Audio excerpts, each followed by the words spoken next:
Town on 99.7, 1450 WHTC and WHTC.com. Welcome back to Talk of the Town for this Friday, September 2nd. I'm Gary Stevens. First Friday of the month. At this time, we get an update on what is going on with the Community Foundation of the Holland, Zeeland Area. And joining us today is the Vice President of Community Impact, People and Culture, Elizabeth Kidd. She joins us on the other end of our Zoom connection this morning. Elizabeth, good morning. Welcome back to Talk of the Town.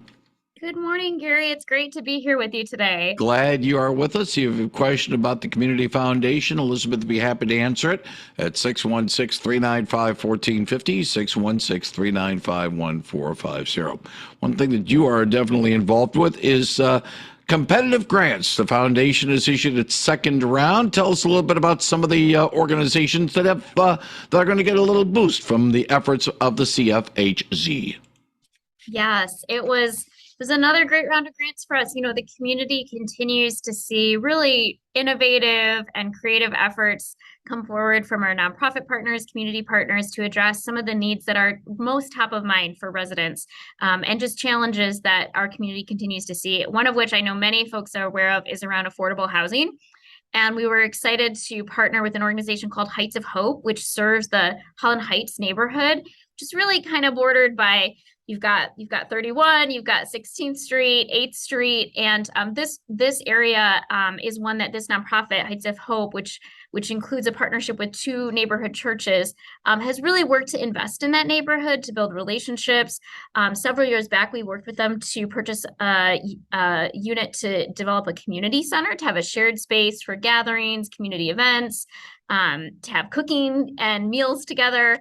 And the organization just had the opportunity to purchase an additional sixplex that is right neighboring to the community center, which they intend to use to offer affordable housing units for folks in the neighborhood. Rents are increasing everywhere, and often folks' income and resources are not keeping pace with that. And we're just really excited that they've decided to take this step. It was a big decision for them, but we're glad to be part of this step, and that these homes will continue to be available at a very relatively reasonable price compared to market prices right now for folks that need just a path to continue staying in a neighborhood that they call home and that they want to continue being a part of. So tell us a little bit about the word competitive in these grants. What goes into the determination that this project will get a grant and this project just doesn't measure up? Yes, it's a great question, and it certainly is a competitive process. One, just from a pure numbers perspective, we get so many great ideas and proposals from community organizations, often more than double or triple the amount that we actually have available to give out.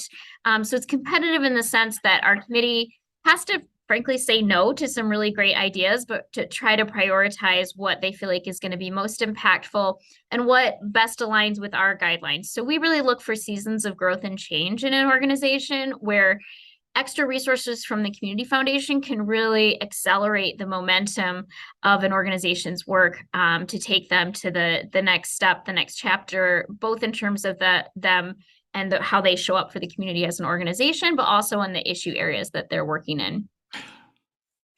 Answer me this question, Elizabeth Kidd. And by the way, if you have a question about the Community Foundation, Elizabeth will be happy to answer it at 616-395-1450, 616-395-1450. I think we discussed this earlier, but if not, that's fine. Say, for example, you had, we'll use a matter of factly, couple of great ideas. One gets the grant, the other doesn't get the grant. Can the one that didn't get the grant try again another time, or it's basically one strike and you're out? Yeah, not for the same proposal. If the organization has something else happening that they would like to submit a request for, they can. But our committee is very, very committed to this idea, and it's guided by our board that we're going to fund the things that the committee believes are most important based on the framework that the board has set. And then we don't allow that exact same application to reapply. It's just, if from a functional standpoint, it would be very difficult to have everything that isn't funded reapply each round. And the process is already competitive as it is. That said, part of my job and my colleagues' job is to try to help folks put their best possible application in front of the committee the first time that they see it, so that we can feel confident that that decision was made with the best case possible about why that grant should be funded. Now, in the competitive grant situation, is there a limit as to what will be funded or the amount of grants put in? Or can it be a little flexible? Say you have maybe 3 great proposals in one round, and then the next round, maybe just one, and you can't really fill the 3. Can it be flexible, both the amount given out and the amount of grants distributed? Sure, it certainly can. Our committee is mindful of the pacing throughout the year of how much money they have distributed, how much resources they have left. That said, if for some reason they get to a round where they don't feel like there's the strength of proposals that they typically see, they are not required to submit or to allocate all of the dollars that may be available to give out in that round. But we do try to keep with some upper limits just so that folks who may be applying later in the calendar year aren't faced with a situation of, oh, we're sorry, we have no money left. We try to be intentional about avoiding that. Yeah, the intentionality of the grants, you also have to keep in mind, okay, we have this much amount of money now. We don't want to commit so much now, and then all of a sudden, well, we can't run a program again the next go around, even though there's some great things. So, some wise using of the funds is definitely needed. 616-395-1450. If you have a question about the Community Foundation, Elizabeth Kidd, the Vice President of Community Impact, People and Culture, be happy to answer it at 616-395-1450. I know this does not stem directly from the Community Foundation's efforts, but you mentioned that the award went with affordable housing, and it ties in a little bit with something that the Ottawa County Board has been doing. They've are going to be using ARPA funds to provide $2 million in gap financing for a project in Holland that would result in the construction of 46 units for residents that meet certain income requirements. It's a $14.3 million project. Another type of project is up in Spring Lake, 53 units. So indeed, affordable housing is on the front of mind of a lot of people in our area. Yes, absolutely. It's something we hear about across the board, whether it's from folks who are trying to find a place to live, businesses who have employees they've hired who are trying to find a place to live close to work, or even just relatively close to work. It's just a really big challenge right now. We just don't have the volume of units that we need to match the demand. And as we all know, building things is not a quick proposition to get new apartment buildings and homes built. So, it's certainly an all hands on deck effort, I feel like, in the community at this point. This is not a question about grants. This is more of a question about the Community Foundation itself. Does the foundation work a little bit with, say, Habitat for Humanity to try to get more affordable housing? I know that you have to spread the money around, but to me, off the top of my head, that's one organization that's working to address the situation. Absolutely. They are an important part of that kind of local ecosystem of partners that are working on our housing challenges. And in fact, we have been able to work with them in the last couple of years. They've done some really innovative work in partnership with an organization called Jubilee Ministries here in Holland to build some larger developments. Often Habitat in the past would be building 1, 2, 3 homes at a time. And this really unique partnership is resulting in far greater numbers of homes being developed, whole neighborhoods being developed with this partnership to allow more people to have access to a place to call home sooner. So that's a great example of an organization and some other community partners that are trying to think differently, just given the size and scope of our challenge right now. Yeah, it's a line that I put in a lot of times when I talk to our friends with some of our nonprofits and explaining the fact that, yes, great intentions are there, but you need the working capital to be able to put those intentions into place. And guess who provides the working capital? The Community Foundation of the Holland, Zeeland area. We're glad to be one of the sources for that, for certain. 616-395-1450 if you have a question for Elizabeth Kidd with the Community Foundation. What's the process for applying for these competitive grants? Do organizations take the long route? Like, well, we want to get a grant and we could use the money right now, but we have to sort of say, okay, we're going to angle for maybe first quarter 2024. Is that, what deadlines are there for that process? We do have deadlines throughout the year for our grant programs. And those are posted on our website, but there's a couple opportunities throughout the year, depending on which type of grant organizations are submitting. We try to talk, we tell folks we're happy to talk early and often. If we do talk a year in advance, that's a welcome thing. Some projects take that kind of timeline to really lay all the pieces out, get things moving in the right direction. Other things can come together relatively quickly. I would say ideally we're at minimum talking with an organization for 4 to 6 weeks before they submit it, just so that we have time to kind of think through together how to best position this application, answer questions, make sure, like I said before, about trying to help ensure the organizations are able to put their best possible application forward. And that does take a little time. But we are committed to working with folks to try to make sure that we can get it in at the time that makes most sense for their project or program. Talk a little bit, and I can understand you may be not directly a part of the process of determination, Elizabeth, but sometimes when you're dealing with a known entity, say, for example, Habitat for Humanity, they have a good track record. They follow through on what they do. But sometimes you have to look at, well, I got a great proposal, but this is from an entity that is, shall we say, new in the box. And maybe they aren't fully understanding of the responsibility. So maybe, it's a great idea, but do we really want to, go out on a limb and hopefully not have it be cut off on behind us? Sure.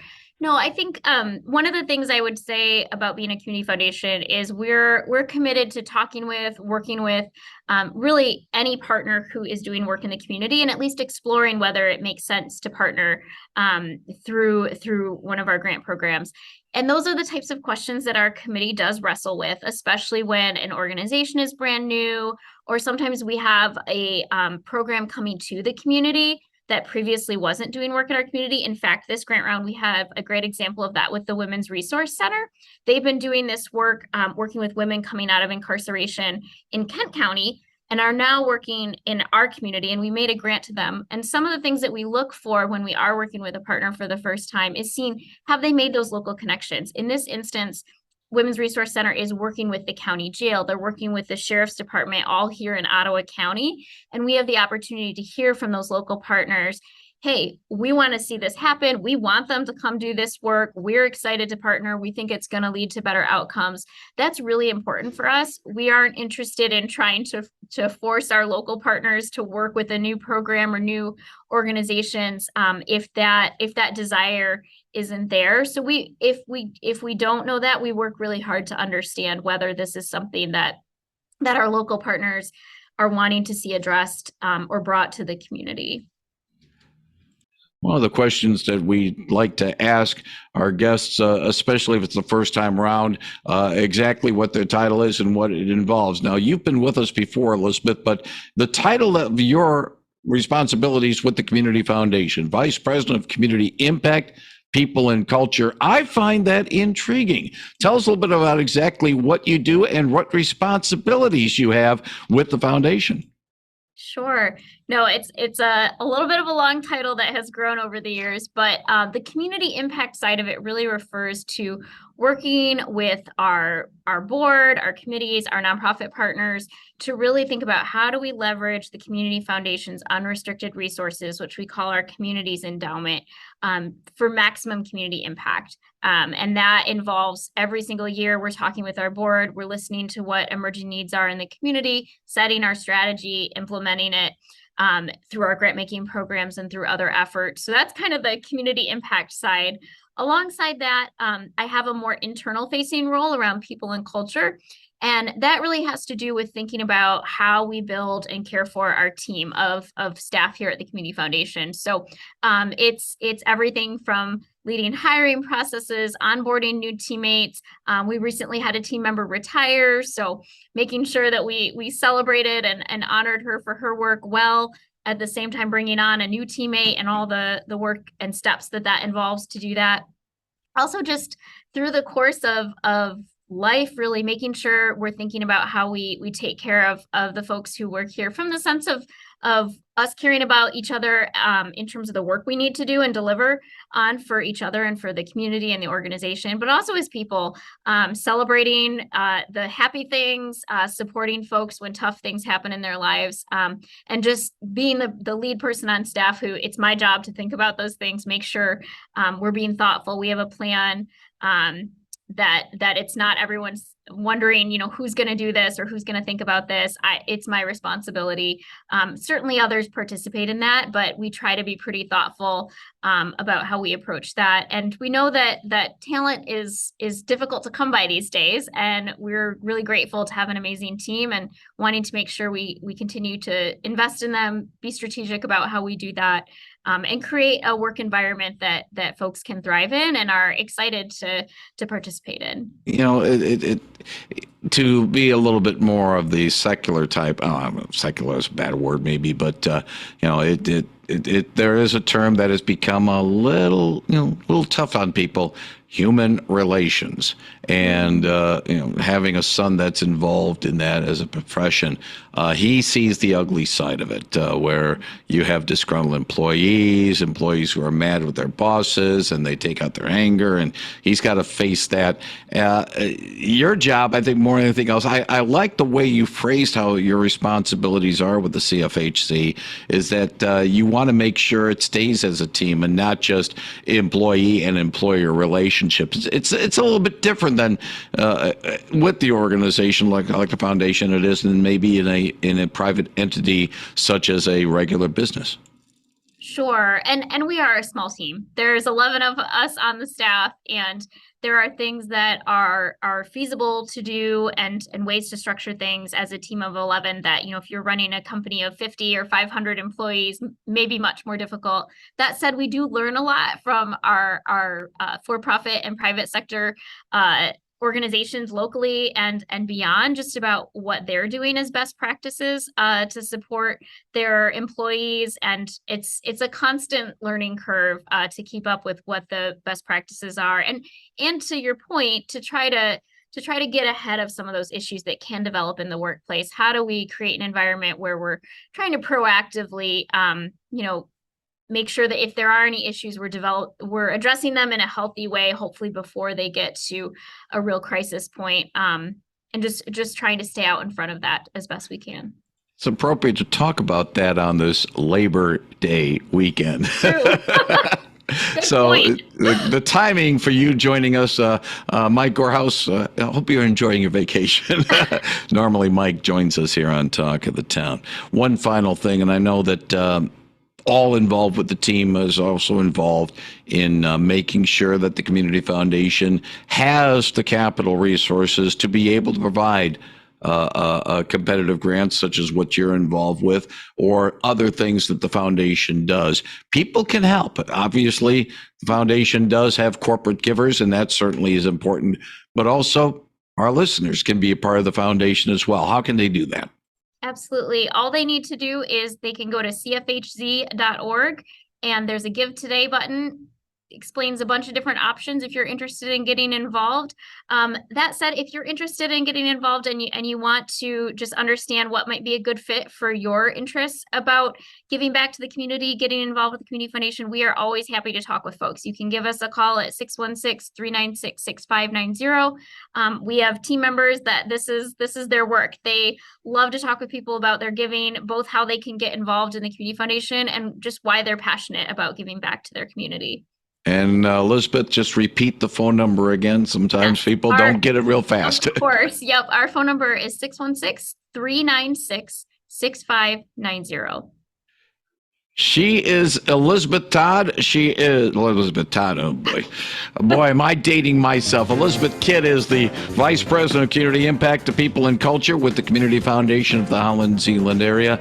She joined us today for the monthly segment by the Foundation. We wish you and everyone at the Foundation nothing but the best over the next few months or so. I look forward to chatting with you again soon. Thank you. Thank you so much for having me, Gary.